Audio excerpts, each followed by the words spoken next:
Your Monday night just got better. The evening kickback on Famous Radio starts right now. Peace and blessings, world. This is the one and only SB the Bully, 1/3 of the evening kickback show. And to my right, who just Mortal Kombat her child right in the chest. Just say it with your chest. Nah, I'm just kidding. To my immediate right is the uber lovely and extra talented Kula. Playing with the Transformer. Cause a mother just don't stop working. It just never stops. So how we doing this evening, Miss Kula? Fantastic this evening on the post show. Fixing my son's Transformer so he'll sit his butt down somewhere. Yeah. Other than that, I'm good. So let the people know exactly who Kula really is. Kula is the dopest MC you'll ever come across. Point blank period. Representing at 804 Richmond and all surrounding areas. Because I'm not technically from Richmond. I'm from the surrounding area of Chester. Area code 804. But, you know, we lump it into the Richmond metropolitan area just to be Cap City. Yes, but didn't get my start in hip-hop hardcore till I came down here to the 757. So, shout that out to the 757, helping me cultivate my art form. Thank you. So let the people know exactly what your style of music is. Is it boom bap? Is it a little bit of sexy? Is it a little bit of classy? Is it a little bit of rough and tumble? For those who've never heard of you before. I get compared to Light. I get compared to Raw Digger. I get compared to Lauryn Hill. It's grimy. It's boom bap. It's in your face.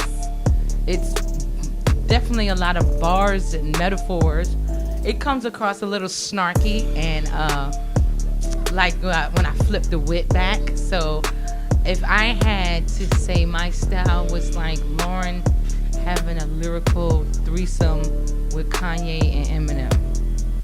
That's how I feel like my rhyme scheme, my overall style is. Yeah, and it can be sexy. It's not more so it's sexy where it's erotic. I'm erotic. I wouldn't say sexy. And that is a very, very rare quality that is mixed because, you know, everybody just goes straight to the meat and potatoes and don't eat the string beans and the mac and cheese. You need the sides, the vegetables. You need your vegetables. I like to paint a picture to have you come up with your own imagery in your head based off of what I say, as opposed to if I just show you everything up front, then it doesn't leave anything to the imagination. So I like to paint a picture. Excellent. I love it. So what was the exact moment that you fell in love with hip hop? Was it a song? Was it a moment with just you and your friends and you heard something and you just had to be in it? What was your first moment that you fell in love with hip hop? Lottie Dottie.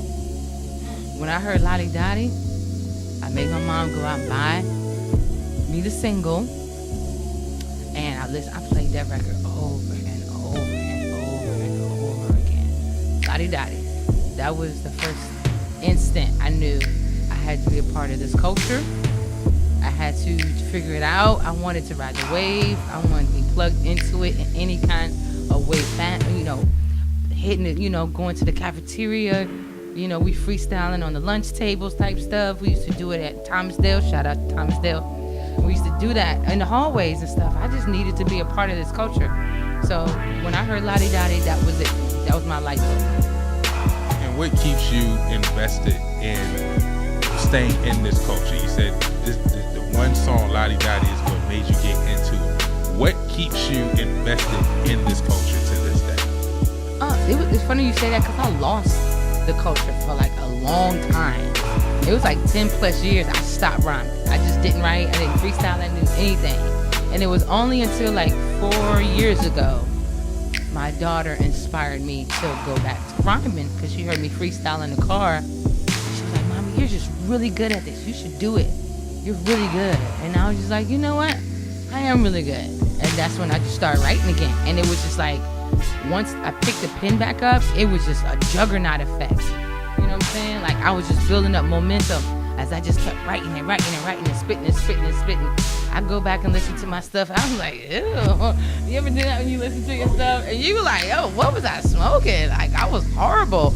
But at the time, I just knew I was just on some prolific stuff right there. But, you know, I did take a huge gap without writing, but I'm glad I'm back in it. So now I don't ever see myself putting my pen down for anything, period. And it's crazy because I see you have a notebook right there. And most people write on their phones and stuff now. So it's amazing to even see someone still carry a notebook and a pen. I actually gave up my notebook and pen like a couple years ago. Like I fell victim to the phone because it's like we all have jobs and, you know, we with kids and just things that we have to do in everyday life. So it's like I just don't have time to sit and, you know, write like we used to. So my question to you is, how do you juggle music, writing, family, and all the other things in your life and still have time to just sit with the pen and pad? Okay, so I use the various methods to keep the thought processes going. Yes, I have my composition book with my pen. I do use my phone to record, though. So if I'm, freestyling in the car, it's off the dome. I can't remember what I just said, so I do use my phone to record, but then I go back and I write down, and then I'll just start going off of that 6 bar that I just freestyled, and I'll just finish it, you know what I'm saying? It's like, you had to write an essay, and you just did the rough draft. Sometimes I'll do the bubble map, and, with a topic or whatever. But juggling, oh man, I feel like I'm like the octo rapper. Because I have to have 8 things going on at the same time with the job, the kids, the music. I would say personal, but that doesn't exist. So it's not more so of how, it's just I do it. It's just not really a mapped out game plan. It's just, what do I have to do today? But every day I write. If it's not nothing but 4 bars, I still write every day. Because 4 bars, you may not have it right then and there, but you might be just driving around, and a couple weeks later another 4 will go to the 4, and then you just that juggernaut, like you said, and you got a song just like that. And I don't have to sit there and try to do a song right then and there. I just let it come to me. One song took me 6 months to write. I didn't push it. I just let it happen the way it was supposed to happen. 10 Parent Commandments was a song that just happened over 4 months of me just piecing the puzzle together and just figuring out what's the best rhyme scheme, metaphor to go afterward or whatever. But it's just, I write every day. And let's segue into that. How did we come up with the concept for 10 Parent Commandments? Because, there's the 10 Crack Commandments. And then Lil Mo had one, it was 10 something, 10 side chick or 10, it was, Lil Mo and Lil Kim had a 10 Commandments of their own. I can't remember the wifey commandments. So how did the concept come about for 10 Parent Commandments? Well, Biggie's definitely in my top 5. I love me some Biggie. And, he wrote about what he knows about, selling crack. And I don't know anything about selling crack, but I know about being a mom and parent. And it just happened just to flow out that way. And I just took his, his cadence, his flow, and I flipped it into something that I know about. And I know about being a parent and, the do's and don'ts. And some of the don'ts are real life, Some of them are I've seen from my friends, things they've gone through, court system and, getting caught up in a dude and, fighting with the baby mom and baby dad, that type of stuff like that. So it's just I put it in a song. So that's how I came across. And with that, we heard earlier in the show the 10 Parent Commandments and the call them queen, keep it queen.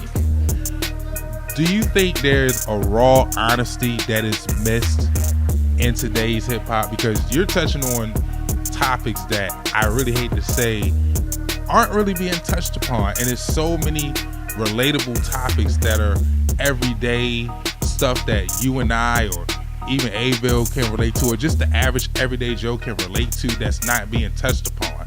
So do you feel like raw honesty is missing in hip hop today, and are you the person that's going to bring that back?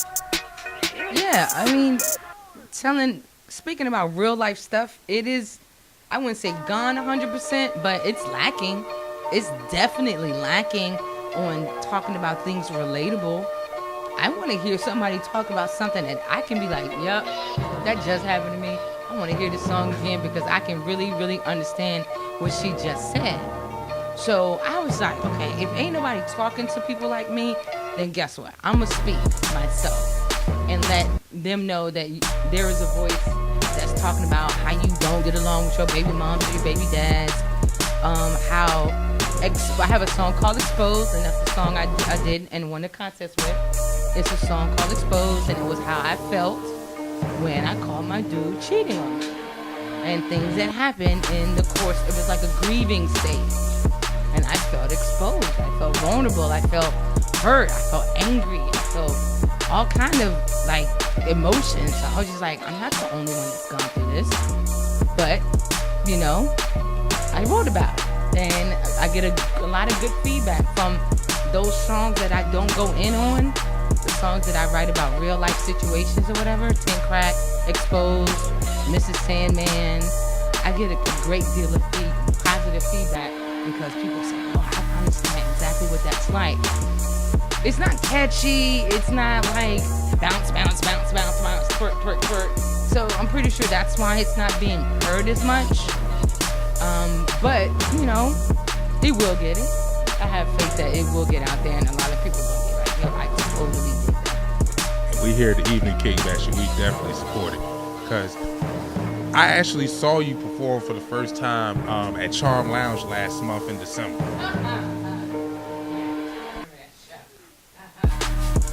We're not going to speak on that, but I enjoyed your performance because I actually missed the lyrics and the music and lyrics competition. I had a prior event I had to attend at the time. Excuse me. But do we have currently any projects that you're working on, or any old projects you're currently promoting, anything that's coming out, so that people can actually check you out and check your music and see the true entire story of Kula? Kula Voncille Queen Kong mixtape that came out last year, so I'm still pushing that. Then there is the Femcees the Fire project that I'm on. I'm actually in a female hip hop group with Jody Smith and Q Star. We call ourselves the Femcees the Fire, aka FOF, and we have a dope project. And some of it is like all three of us together. We have collabos with other females. And then we have our own solo joints on the album. Then we also have collabos with men. So we all have a male collabo on there too. So it's not like a all-girl thing that we're excluding the gentlemen, but you know, chick power, Black Girls Rock kind of thing. So that's something I'm pushing as well. 2018, I'm making this the year of the Kula collabos. So I'm definitely going to be doing songs with other artists, and then I'm going to take all those collective songs and just put it all together to a nice old hodgepodge of collabos that I got to feature on. Some dudes, some chicks, some groups. So I'm excited about that too. Do we have any shows or performances coming up so that people can come and check you out live? No performances coming up. I think this might be a low-key performance year for me, only because the kids are getting a little older. And why you shaking your head, T? And Abel is shaking his head no off the camera. Like, really? I mean, I might. You know, I got a new promotion in the real life job, so it's taking up a lot of my time. It is taking up a lot of my time. So once I get that mellowed out, then of course I hope to be doing a show or two. My birthday's coming up in March, so I'm trying to go to New York to see what the open mics are like up in New York. So that's what I'm trying to do. But as far as like book date shows, not yet, but it's coming. Okay. What does the future hold for Miss Kula? Are we like going into acting? Or are we just gonna stick with the rhyming? Are we gonna do clothes? Are we gonna do films? Like, what are your future goals? Like, I'm all over the place. I want to be on radio. I want to be on TV. I want to be in animation. I want to be a writer. I want to be a performer.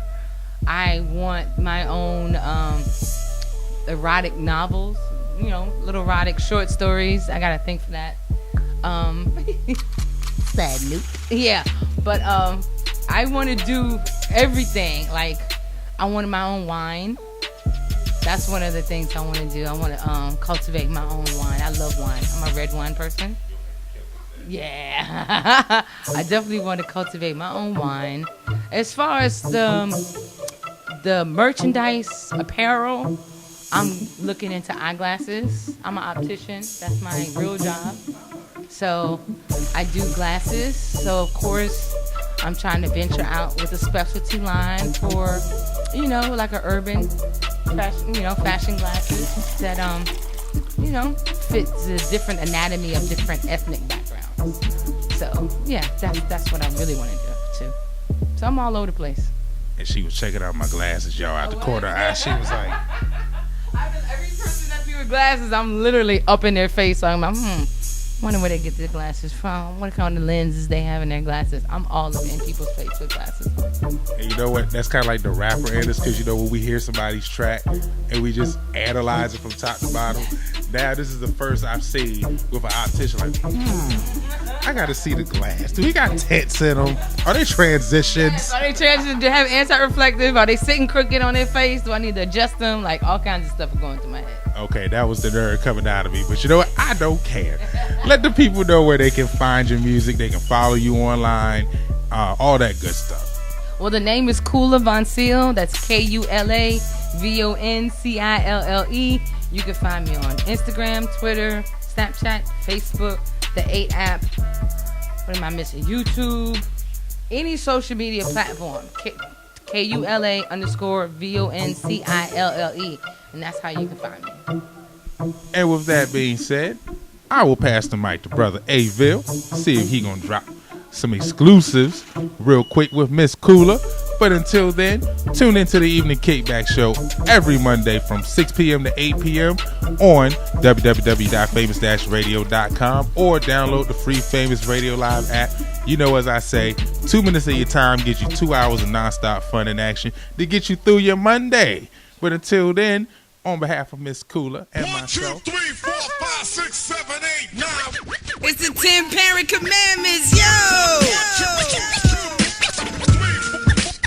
Y'all can't tell me nothing about this parenthood game. Y'all can't tell me nothing about being a good mother. It's your girl, Kula.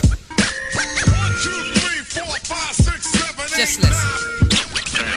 I've been in this game for years. It made me maternal. There's rules to this shit. I wrote me a journal, a step-by-step tutorial for you to get your kids on track. Not them hook, don't crack. Rule number uno, always hold your kids close, no matter how old they grow, because validation comes in many forms and fashions. Make sure they get it from you so they can know the action. Number 2, always keep your wits about you.